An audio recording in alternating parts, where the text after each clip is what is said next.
All right, just got this side of the suspension on, new upper and lower control arms, drop spring, everything new.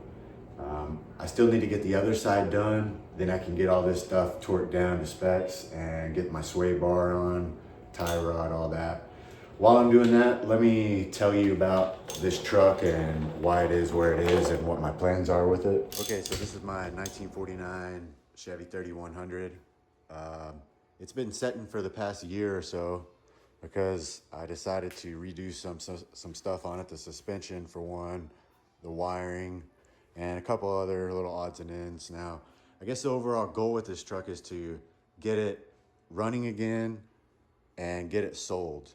I may not get it 100% completely done, but I want to get it close to being done and then get it sold and then let somebody else do what they want with it. But I got the front fenders here in the bed, center console.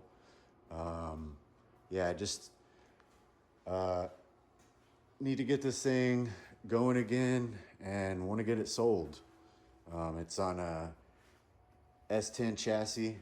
It's got a Gen 2 LT1 that's been rebuilt. It's got about maybe 5,000 miles on the motor.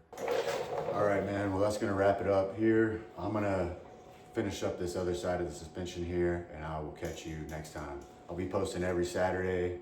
And like I said, this truck's gotta get sold, so maybe you're gonna buy it.